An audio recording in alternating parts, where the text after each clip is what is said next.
Hello students, economics class में आज का जो वीडियो है क्लास +1 के स्टूडेंट्स के लिए माइक्रो इकोनॉमिक्स का चैप्टर हम लोग स्टार्ट कर रहे हैं। हमारा 4th chapter indifference curve analysis.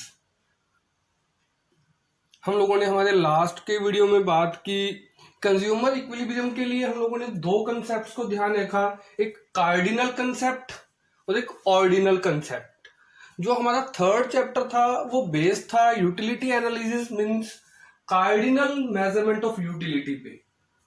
और आज जो हम लोग टॉपिक स्टार्ट कर रहे हैं वो है कंज्यूमर इक्विलिब्रियम या कंज्यूमर बिहेवियर को हम लोगों ने स्टडी करना है with ordinal concept means ordinal measurement of utility means या हम कह सकते हैं इंडिफरेंस कर्व एनालिसिस। और आज का जो टॉपिक है 4th chapter indifference curve analysis का वो है मीनिंग ऑफ इंडिफरेंस कर्व और उसके ग्राफ के बारे में। तो हम स्टार्ट करते हैं। Indifference curve analysis of consumer equilibrium ordinal utility. When utility from different units of a good is comparable or rankable, it is known as ordinal measurement of utility। हम लोगों ने हमारे लास्ट के वीडियोस में बात की जब हम लोगों ने 3rd चैप्टर स्टार्ट किया था। 3rd चैप्टर के फर्स्ट लेक्चर के अंदर हम लोगों ने बात की कि यूटिलिटी को मेजर करने के दो तरीके हैं। या तो आप अपनी सेटिस्फैक्शन मतलब यूटिलिटी को कार्डिनल नंबर्स में रिप्रेजेंट करें कि हम कोई चीज कंज्यूम कर रहे हैं और उससे मिलने वाली सेटिस्फैक्शंस 10 यूटिल, 8 यूटिल, 6 यूटिल, तो वो चीज थी कार्डिनल मेजरमेंट ऑफ यूटिलिटी।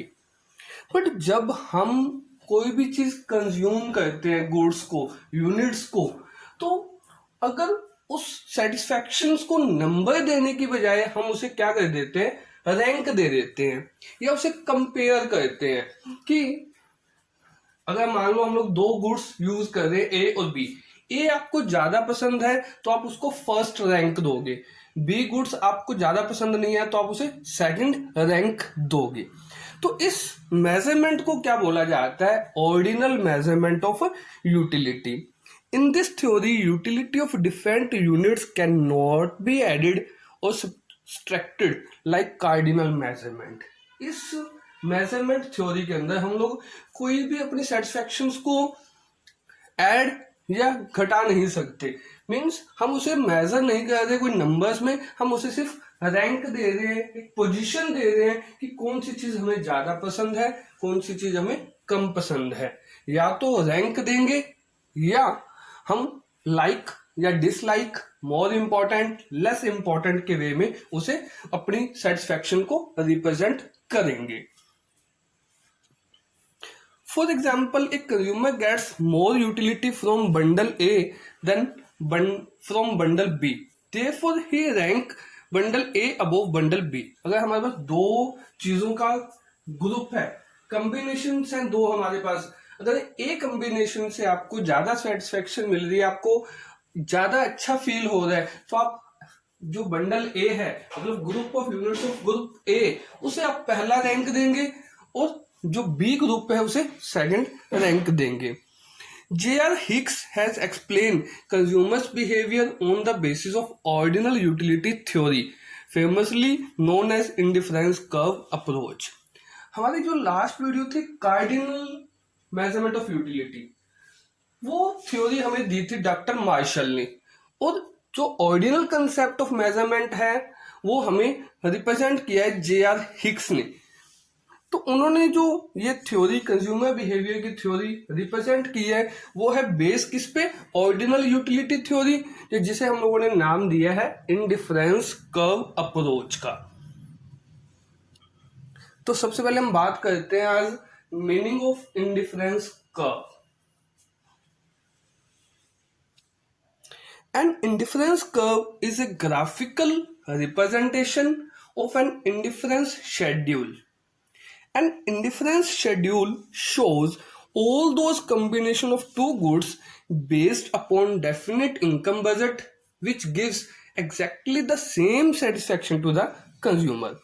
कि जो एक इंडिफरेंस कर्व है वो क्या है, इंडिफरेंस कर्व एक ग्राफिकल रिप्रेजेंटेशन है किस चीज का?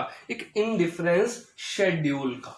हम लोगों ने एक वर्ड यूज किया इंडिफरेंस, मतलब जहां कोई डिफरेंस नहीं होगा। एक इंडिफरेंस शेड्यूल्स क्या है?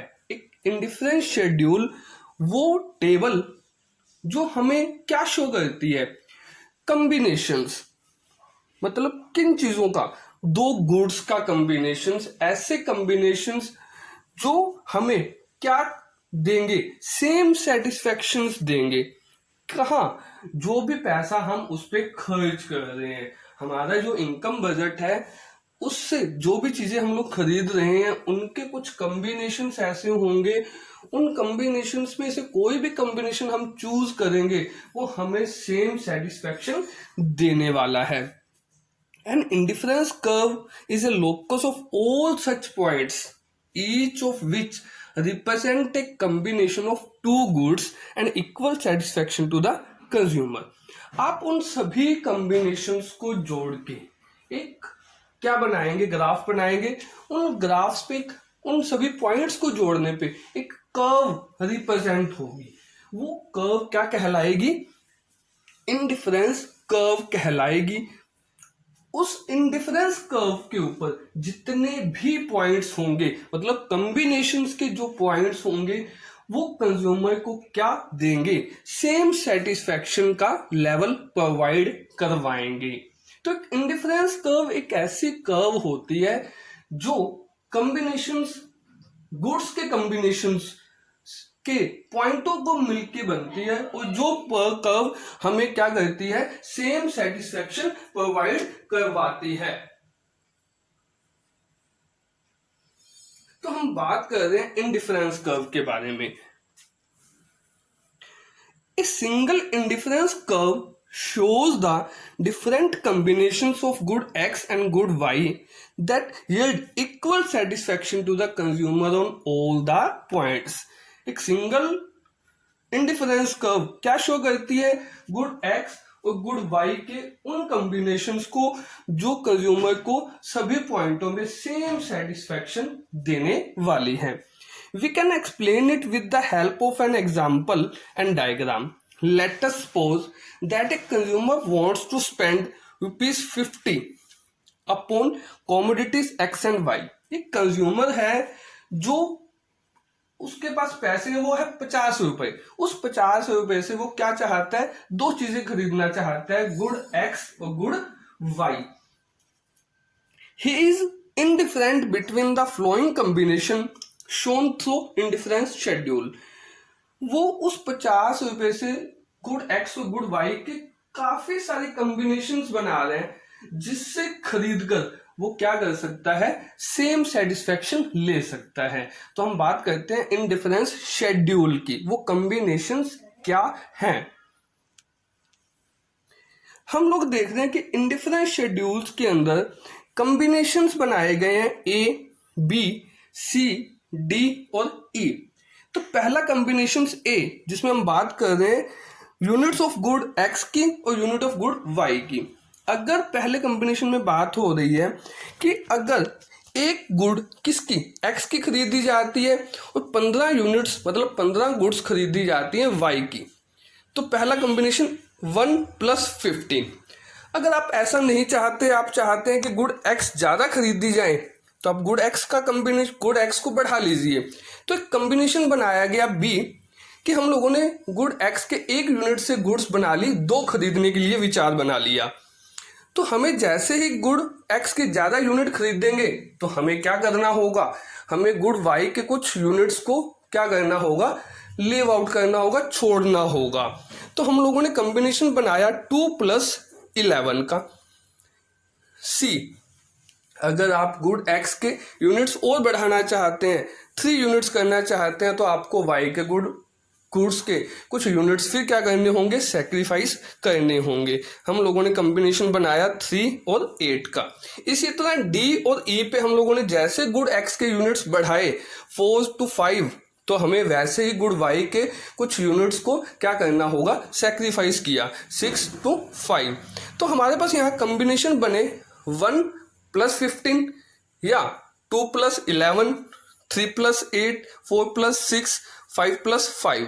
तो मतलब ये सभी combinations A, B, C, D और E, ये सभी कॉम्बिनेशंस को जब हम क्या करने वाले हैं, एक ग्राफ के ऊपर रिप्रेजेंट करेंगे, तो उससे बनने वाली जो कर्व होगी वो क्या होगी, इंडिफरेंस कर्व होगी।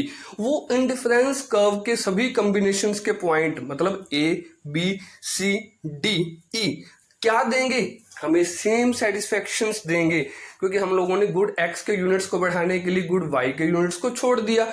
एक जगह गुड्स बढ़ रही हैं तो दूसरी जगह गुड्स कम हो रही हैं, बट उन सभी कॉम्बिनेशन से हमें मिलने वाली सेटिस्फैक्शन क्या है, इक्वल है और मैक्सिमम है।